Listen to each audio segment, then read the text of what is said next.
The following podcast is a deep, shallow dive production. Okay, let's go.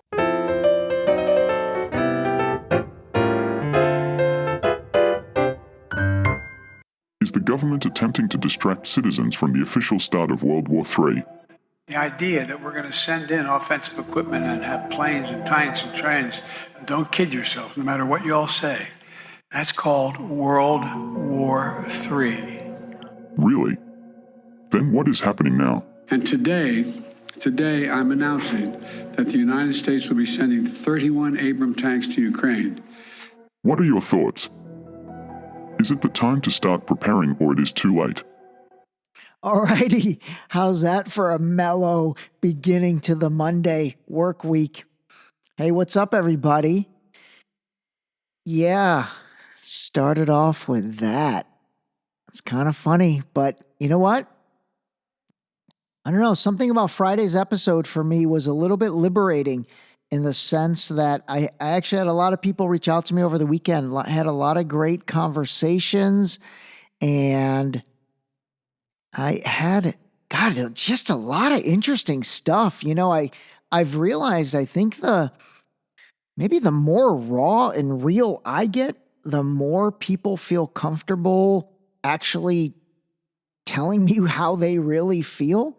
And so, you know, I had a lot of that over the weekend, and I had a lot of friends say, hey, I really liked that episode. And, you know, your two friends that seem to completely flip-flop their positions. I mean, that's their prerogative, but they're like, oh my God, that's exactly what my friends are doing. I had a long conversation with a friend of mine from the Midwest, and she was telling me about how, like, literally in her entire soccer mom group, you know, basically everybody, kind of similar to my one friend, she's like, I was the only real conservative in the group, and not even a conservative. She's like, I don't even really label myself like that. She's like, I just, you know, I thought during COVID and throughout that process, she's like, I just agreed with more of the information that was being shared on Fox versus, you know, CNN and MSNBC and those guys. And she's like, the 6 gals that I'm friends with, they all, you know, would always make fun of me for, you know, kind of being cautious about, in her case, getting vaccinated and things like that. And she's like, you know, and they definitely loathed Fox. And so now she's like, it's funny, I'm experiencing that same thing with them. Now all they do is send me, you know, the pro-Israel stuff coming from Fox, because it doesn't seem like much of that comes from CNN or MSNBC. So she's like, oh my God, when I listened to your episode, I can't believe that's a thing. You know, I didn't quite understand that. So that was interesting. And then I had a lot of people continue to kind of talk about the debate. Although, you know what, I think most people don't really give a crap that much about that. I definitely did not get as much of a reaction as I thought on that. But I did have a lot of people, you know, basically chime in. And here's what's hilarious. And I'm going to read a couple of these to you because I find them super interesting. I will say, for the most part, and gosh, maybe this is just more my network versus, I don't know, maybe others. But man, people really don't like Vivek Ramaswamy. They really don't like him. And, you know, again, I don't, again, it's not like I love the guy. I really don't. I mean, I do find it incredibly weird that he came out of nowhere. I really do find it. And actually, somebody sent me a clip, which I will play for you. Actually, let me play for you that clip right now. This is pretty interesting. It's basically how I don't know who the heck created this. The internet's insane. It's like you can find people that have created like amazing stuff. And I guess somebody created this where it shows the similarities between Vivek and Obama, of all people. So give this a listen. Democratic or Republican idea. These are not Democrat ideas or Republican ideas. This is an American idea. These are fundamentally American ideals. Imagine they were driving a car and they drove it into the ditch. If somebody has repeatedly crashed your car, you can't have the keys back. Do you want to turn over the keys to the same people who crashed it? He said Russia. in the 1980s are now calling to ask for their foreign policy back. I have a newsflash. The USSR does not exist anymore. You know, the Cold War's been over for 20 years. It fell back in 1990. A skinny guy with a funny name. Who the heck is this skinny guy with a funny last name? But they sense deep in their bones. I believe deep in my bones. E pluribus unum. Out of many, one. We are one people. I have a dream that we can be one. I mean, unless that was created with AI, which I guess that's possible. I mean, that's the other thing.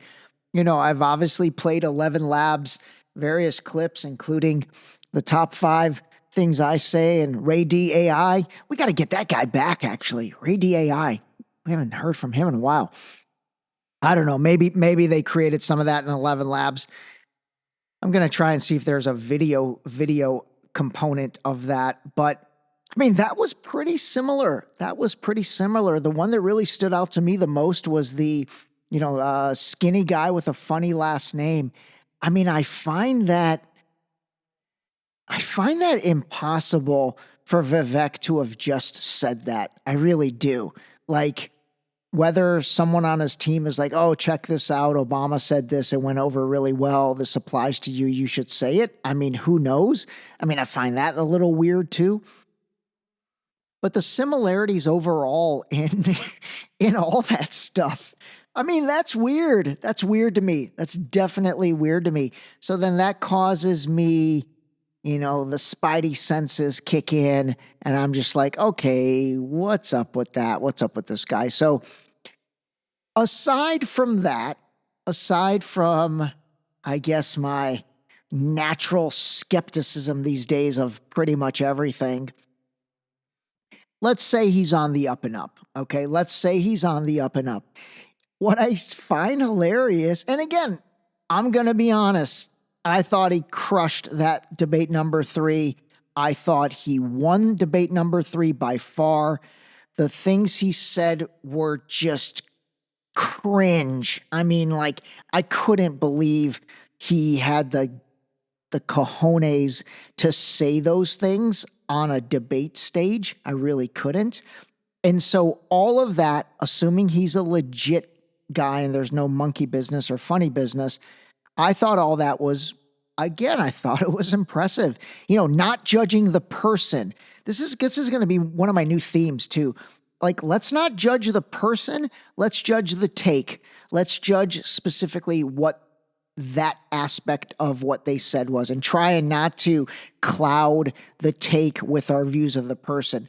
But with Vivek, people don't seem to be doing that. They cloud whatever you say with their views of him. And so what was interesting was two of my good friends actually commented on something. And so I asked him, I said, hey, before I reply back, did you watch the debate? Because I did, by the way. I watched it full. I watched it soup to nuts. And then I watched a bunch of clips. And then I watched a ton of commentary on it. I mean, I practically watched it twice with the amount of repeat from the clips. So, I really did watch it.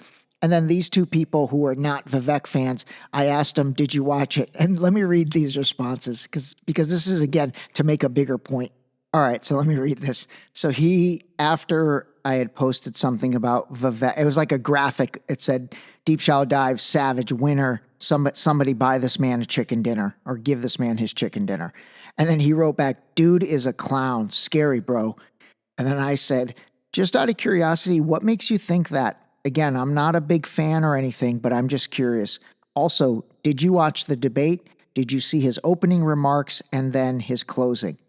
I just like his disruption of the corrupt status quo and uniparty more than anything.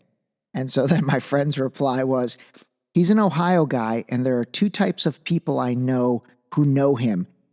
And by the way, my friend lives in Ohio as well. He said, although this is a gross generalization, the 2 types of people are type number 1, nut huggers wanting to be tied to an Ohio president for clout and want to oversimplify our problems and like to believe his disruption approach will solve problems, and people who see how uninformed he is with his rhetoric and propaganda speech. That kind of didn't make any sense. I'm done with arrogant, dangerous, arseholes, he didn't say arseholes, but I'm saying arse, who think they know everything because they have a little money. And Vivek does have money. Supposedly his net worth is like 800 million. I think this guy's a younger Trump. And then he wrote, this was the best part. This is why I love these conversations with my friends. So he ended it with, and speaking of uninformed, no, I didn't see the debate or his remarks. And I was dying laughing. I sent him the funny emoji. I go, dude, I love that ending. Mic drop. Actually, let me read you the rest because I forgot about this part. So then after I wrote, I love that ending, mic drop, I put, I hear you, dude. Again, I actually tried to get him and RFK Jr. to do a debate versus one another, and he definitely has a lot of people in his ear. So does RFK Jr. And then he wrote back, I think RFK Jr. is a loon too. To be a Kennedy and to be specifically unendorsed by your family is unreal. They even supported Arnold as a Republican. So I thought that was funny that he doesn't like RFK Jr. as well. And again, obviously everyone to each their own. I truly, and hopefully you guys know this by now, respect everybody's opinion on things.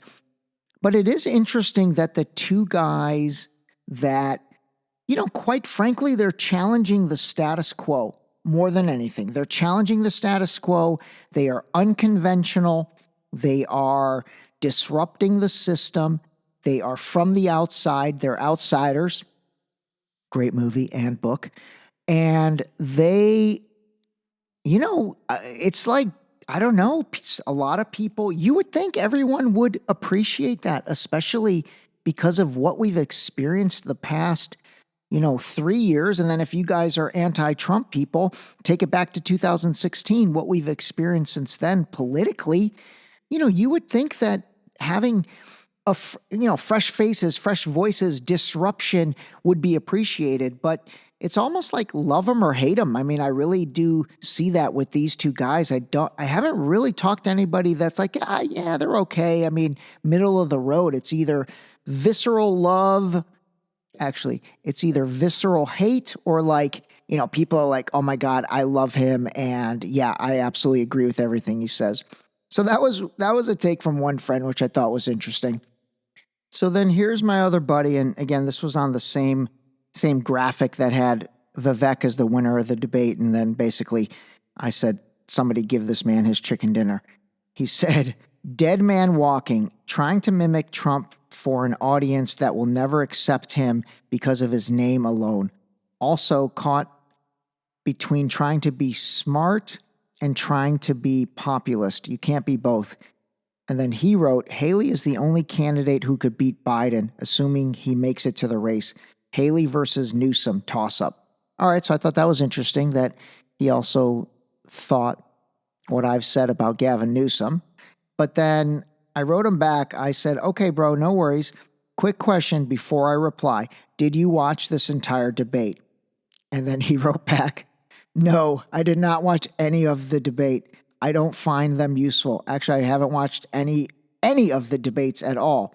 They are paid actors relaying carefully calibrated talking points designed to appeal to constituents' identities rather than thoughtfully crafted policy discussions that weigh the complexities of difficult issues, and they provide no right answers. And then he wrote this part, which I thought was awesome. I did do my own deep dive on Vivek, prompted by listening to a few of your very engaging DSDs. Well, thank you very much. I appreciate that. All right, so he said he did do his own deep dive on it. But again, he didn't watch the debate. He hasn't watched any of the debates. And, that's kind of the reason I wanted to share those two was not necessarily for the content of what those two said, although I think that was interesting, but more for, where we've gotten in terms of what we say on social media about things, like at the end of the day, again, they're both entitled to those opinions. Totally cool. But when let's say my post is specifically about him winning the debate and then you didn't watch the debate, it's kind of like, well, you're not really qualified to comment on the debate because I'm talking about the debate. That's point number one. But then point number two, everything is just conflated. You know, we really can't deal with anything in an isolated silo. And I'm really going to try and do that. I really do. And I really have done that. Like, you know, like I've said, I mean, I played Bernie Sanders clips, Joy Reid clips. I've played Obama. I've played so many different people's clips, and I play it because I'm focused and interested on that clip, you know, and whether I agree or disagree, it's all about that clip. It's not really then conflating it up to who or what I think about that person. But on social media, that just can't be done. You know, you post something and it'll go a million different directions, but the direction it won't go is critiquing that exact clip or that exact image or whatever. So I found those interesting. All right, getting back to what I played at the beginning of the podcast because I don't want to not address that. So I'm really starting to see something bigger going on. And, you know, this concept of World War III, I don't mean to sound like an alarmist or anything like that, but there's something brewing. And I obviously think it all has to do with, you know, next year's election. I really do. I think everything is geared around, you know, having that not be what's the best way to say this? Just having it not be a simple election like we had in, let's say, 1994, 98, 2002. I might be off a couple of years. 2004, 2008, and 2012. I think 2012 was the last truly simple quote unquote election. I think from there, actually 2016 was also a simple one, but that ended up going a direction that I don't think it was supposed to go with Trump winning. So I think 2016 was the end of quote unquote normal elections. So that little dialogue at the beginning of the episode today, you know, I do think something's coming up. I think that there's going to be, you know, continued stuff going on, Israel and Palestine. I think China in regards to the situation in Taiwan, that is going to start to take precedent. I'm seeing a ton of stuff now about the influx of people through our southern borders and like sleeper cells, and is Hezbollah or Hamas, you know, those two terrorist organizations that I covered in my Terrorists for Dummies episode, which I will take full credit on. Other people copying me and not giving me credit on that. No, I'm just kidding. But I'm seeing a lot of stuff, and I will play some clips in later this week about, you know, senators and congressmen coming out saying, oh, there's, you know, sleeper cells of Hezbollah and Hamas now that have come through the southern border, and they're going to wreak havoc on the country and then, you know, potentially the election. So I'm starting to see that narrative come in. So it's just one thing after another. Like there's one thing after another. It just will not stop and it will not go away. And I'm going to say it. I think this is all about conversion to central bank digital currency. I think this is all the ruse to basically not have us paying attention to that. And I mean, the proof will be in the pudding. We'll see. We'll see if the impetus of World War III, or for that matter, World War III, ends up being something that leads to, seriously, something that leads to all of a sudden then, hey, we can no longer have fiat currency. Everything needs to be digital. It has to be on the blockchain. That's the only way it's going to be safe. Yada, yada, yada. Let's see, Ray D. Man, you have turned into a true theorist. I am a theorist. All right, you know what? We're coming up on 20 minutes. That's good for today. It's a Monday. Started this off heavy. Started with power. I'm going to end it with a bang. That's a heavy D. That's a heavy D lyric. If you know heavy D, then you are my peeps. It was one of my favorite rap artists growing up. Heavy D and the Boys. And it said, started with power. I'm going to end it with a bang. We got our own thing. All right, I'm going to leave you with John F. Kennedy. Listen to these words. I think this was part of the beginning of the end for him. I really do. Along with pulling out of Vietnam and giving a big FU to the military industrial complex. But give this a listen. I think there is a lot of truth to this. For we are opposed around the world by a monolithic and ruthless conspiracy that relies primarily on covert means for expanding its sphere of influence, on infiltration instead of invasion, on subversion instead of elections, on intimidation instead of free choice, on guerrillas by night instead of armies by day. It is a system which has conscripted vast human and material resources into the building of a tightly knit, highly efficient machine that combines military, diplomatic, intelligence, economic, scientific, and political operations. Its preparations are concealed, not published. Its mistakes are buried, not headlined. Its dissenters are silenced, not praised. No expenditure is questioned. No rumor is printed. This episode was brought to you by Boost Liquid Vitamins. Wake up, take your Boost, start your day. Drink your vitamins, build your immune system with Boost. Available on Boost.com.